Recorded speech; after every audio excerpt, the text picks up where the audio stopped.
નમસ્કાર દોસ્તો, વિડીયોમાં ફરી એક વખત તમારું સ્વાગત કરું છું। ચારેય બાજુ આપણે જોઈએ તો ડિમોલેશન ડિમોલેશન ને ડિમોલેશન।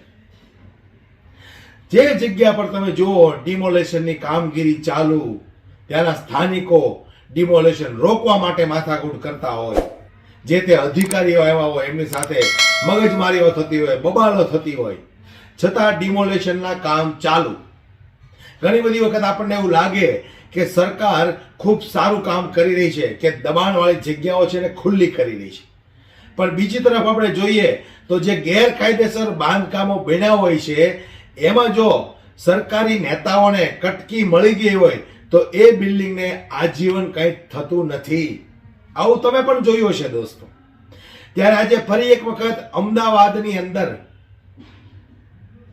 પહેલા કેશવનગર, હવે ઓઢવનગરની અંદર માલધારી સમાજના જે લોકો રહે છે ત્યાં આ ડિમોલેશન કરવાવાળા અધિકારીઓ પહોંચ્યા છે, અને ત્યાર પછી એ અધિકારીને સમાજના આગેવાન લાલજીભાઈ દેસાઈએ શું કહ્યું છે। ખૂબ મોટી બબાલ થઈ છે બંને વચ્ચે।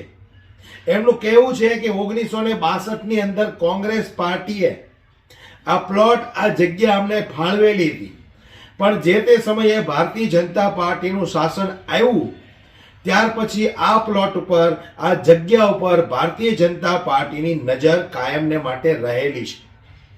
આજે અમારા આ મકાનો પાડવા માટે આવ્યા છે, જે અમે વર્ષોથી રહીએ છીએ। ત્યારે અધિકારી અને સમાજના લોકો સાથે કેવી બબાલ થઈ, સૌથી પહેલા તો દોસ્તો આપણે વિડીયોને જુઓ છે, ત્યાર પછી આપણે વિડીયોમાં થોડી ચર્ચા કરવી છે, એટલે વિડીયો છેલ્લે સુધી તમે જુઓ તો તમને ખ્યાલ આવશે કે કેવી રીતે આ ભારતીય જનતા પાર્ટીના શાસનમાં વર્ષોથી જે લોકો એની એક જગ્યા પર રહે છે, છતાંય 2 રૂમ રસોડું હોય તો એના પર ડિમોલેશન કરવા માટે આ લોકો પહોંચી જાય છે। જુઓ તમે। ગુજરાતના કયા કાયદામાં એવું લખ્યું છે કે એક જ દિવસની નોટિસ ઉપર ડિમોલેશન કરવાનું? મોઢું ખોલીને બોલો ને જરા। નહીં મારી જવો, નહીં બીમાર પડો, કઈ નહીં થાય, મોઢું ખોલીને બોલો। સાહેબ, એમને પૂછો કે તમે અગાઉ રિઝર્વ પ્લોટ 5 વર્ષ પહેલા ખાલી કર્યા, એ રિઝર્વ પ્લોટનો હેતુ શું હતો અને તમે એનો ઉપયોગ શું કરી રહ્યા છો? તમે અમારા મકાન પાડી દેવાના, ત્યાં કોર્ટ મારી પાર્કિંગ માટે આપી દેવાના? તમે અમારો હેતુ હતો ને કોમ્યુનિટી હોલ બનાવવાનો, લાઇબ્રેરી બનાવવાનો, બરાબર, એના માટે ને ત્યાં 2 પાર્કિંગમાં આપી દો છો। તમે હેતુ સિદ્ધ કરો, તમે પાર્કિંગ તમારા રિઝર્વ પ્લોટનું તમે હેતુ ફેર કરો ચાલે, તમે અંબાણીની જગ્યા આપો ચાલે, તમે બિલ્ડરોની જગ્યા આપો ચાલે, હવે રબારી 2 મકાન બનાવો, 2 રૂમ બનાવીને દે તો એ ગેરકાયદેસર?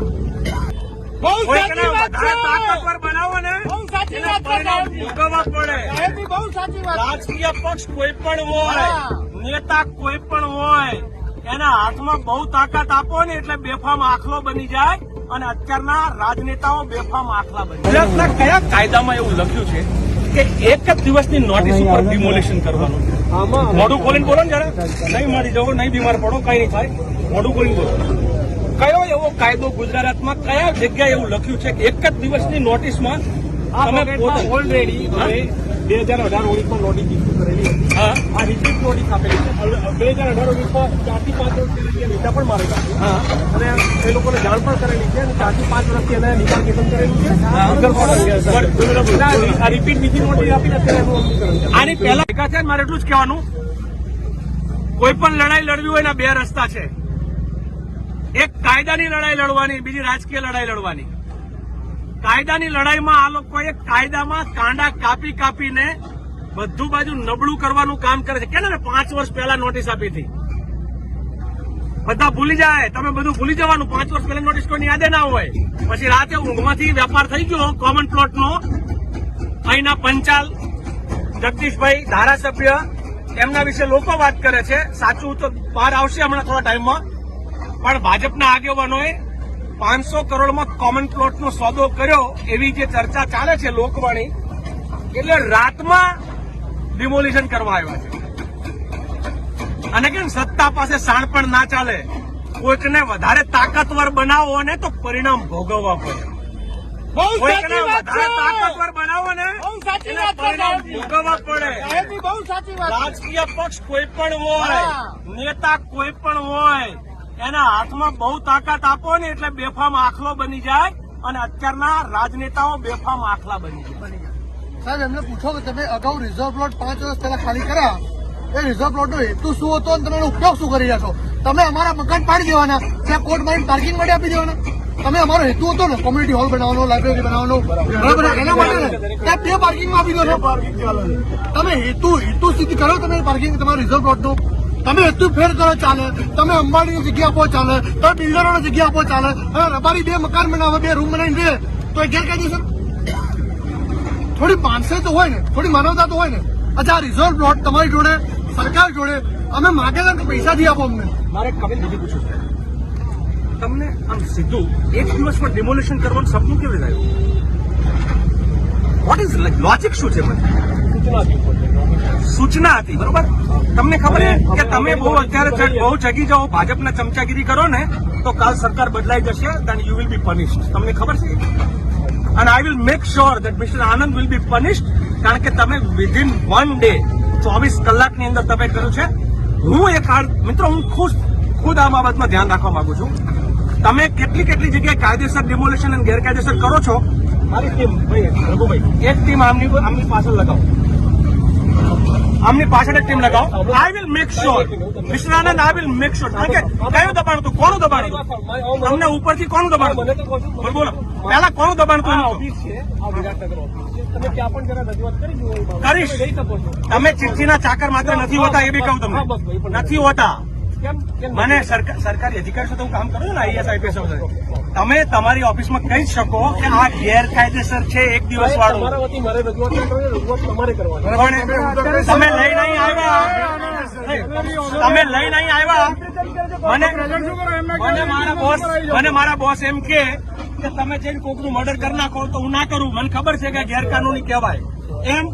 એક દિવસમાં મકાન ના પડાય એ તમને ખબર જ છે, પણ કોનો આદેશ હતો તમારી જાણ? ઓફિસમાંથી. એટલે કોણ? એ તમે વિરાટનગર ઓફિસ. એનું નામ 5 વર્ષ પહેલા નોટિસ છે એ ગણાય.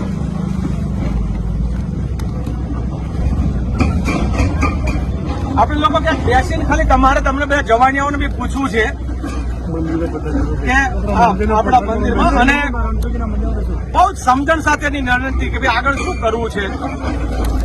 આ લોકો આ શરૂઆત છે, પણ આનાથી પણ ખરાબ છે.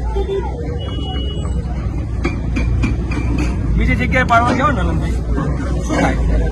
લોકો શું કરે? તમને શું કરે? સહકાર ના કહેવાય, સહકાર નથી આવ્યો, એ મજબૂરી છે ને. તમે મજબૂરીનો ફાયદો કરો. મજબૂરી એ છે અત્યારે તમે મોકો નથી આપતો, તમે અત્યારે એનો ફાયદો ઉઠાવો. સરકારના જોર ઉપર ને પોલીસના જોર ઉપર આ ડિમોલિશન થઈ ગયું. આ નૈતિકતાના આધાર ઉપર, માનવતાના આધારે નહીં થયું ડિમોલિશન.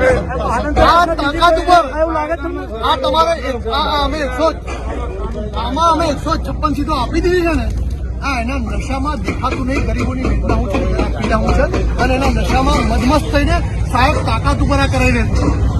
તમે બધા અધિકારીઓનો હાથ સાહેબ પાપ લાગતા હોય. તમારે ઉપર કેવું કે જો હું તમે અહીંયા અમલ કરવા આવ્યા છો. આપણે આગળ બધા મિત્રો આવો તો કોણ છે? તમે નામ પૂછું છું ને. આ ડેપ્યુટી એસ્ટેટ ઓફિસર છે, એનું નામ શું છે? નામ શું છે? વિનય ગુપ્તા, અનાદર મનુવાદી.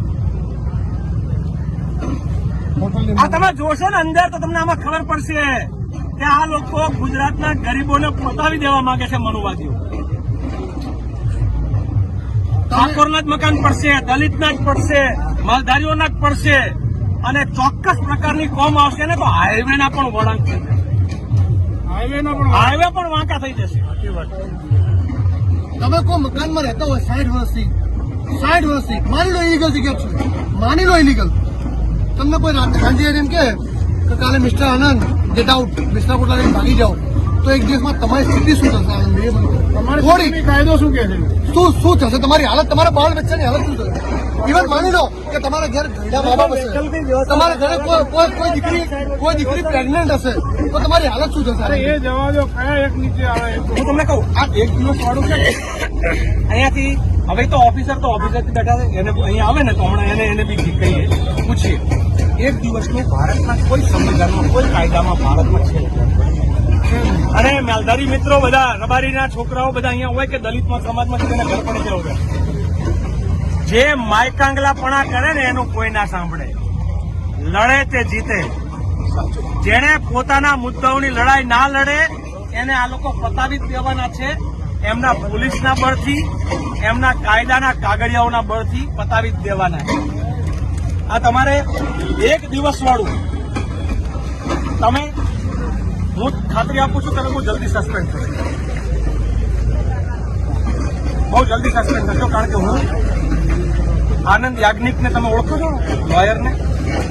એને આનંદ, તમારું નામ છે, એમનું નામ છે, એને આનંદ યાજ્ઞિકને કહેશું કે ભારતના ગુજરાતના કયા કાયદામાં એક દિવસમાં ડિમોલેશન?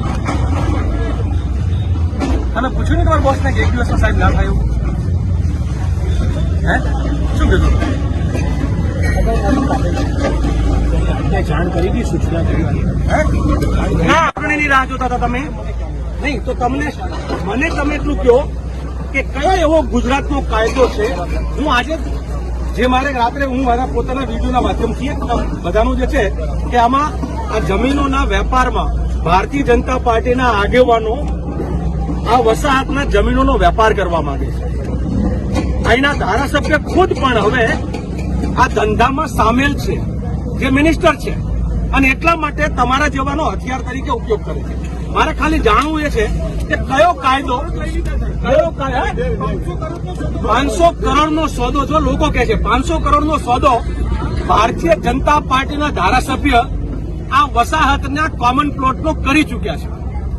અને એ લોકોને જયારે અહીંના ગરીબો, રબારી અને બીજા બધા દલિતો એ કહેવા જાય છે ત્યારે એ એવું કહે છે કે તમારી જમીન બચાવી હોય કોંગ્રેસ વાળાને કયો. સત્તા કોની છે અત્યારે? સત્તા કોની છે? સત્તા ભાજપની છે. સત્તા ભાજપની છે. ચૂંટાઈને ભાજપનો ધારાસભ્ય આવે અને લોકોએ જમીન બચાવવાની વાત આવે ત્યારે એમ કે તમે જઈને કોંગ્રેસ વાળાને કહો. તો તમને શેના માટે? લૂંટણખાના માટે અહીંયા ધારાસભ્ય બનાવ્યા છે. જેમ કૂટણખાના હોય એમ એમના લૂંટણખાના છે. તમે કાયદાનો ખાલી એક વાક્યમાં બતાવો કઈ જગ્યાએ એવું રેવન્યુ એક્ટમાં એક દિવસની નોટિસમાં ખાલી કરવાનો એવો કોઈ લાઈન છે એવી? 5 વર્ષ પહેલાની નોટિસ ના ચાલે મિસ્ટર આનંદ. 5 વર્ષ પહેલાની નોટિસ ના ચાલે. મૂર્ખ બનાવવાની વાત ના કરો. મૂર્ખ બનાવવાની વાત ના કરો. 5 વર્ષ નહીં, આ બીજી નોટિસ એક દિવસની હોય ના. 5 વર્ષ પહેલાની નોટિસ અને પછી એક દિવસની નોટિસ. હું એમ કહું કે અમે 1950માં નોટિસ આપી હતી એટલે એ નોટિસ ચાલે એમ? અને શરમ આવવી જોઈએ. તમે 7 દિવસની નોટિસ આપો તો લોકોને ખબર પડે. કાનૂની મદદ લેવી હોય તો 7 દિવસની નોટિસનો નિયમ છે. આ ભારતીય જનતા પાર્ટીના, હું ફરી વખત કહું છું મિત્રો, મારા અગાઉના વિડીયો પણ નડ્યા છે આ લોકોને. મનુવાદી માનસિકતાવાળા અધિકારીઓ જે છે એ પોતે દલિતોના, ઓબીસીઓના મકાન પાડવાનું કાર્ય કરે છે. અને આ કાર્ય કરવા માટે આવા જ અધિકારીઓ એક દિવસની નોટિસ આપે છે.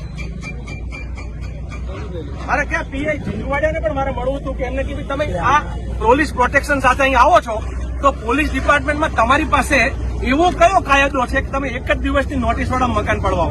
સાહેબ એમને પૂછો વ્હીકલની વ્યવસ્થા આપી તમે? આપી ખાલી કરાયા. બંધારણમાં છે કે નથી? નથી. પાક્કું ફરી વખત ભાઈ સાંભળજો. 2000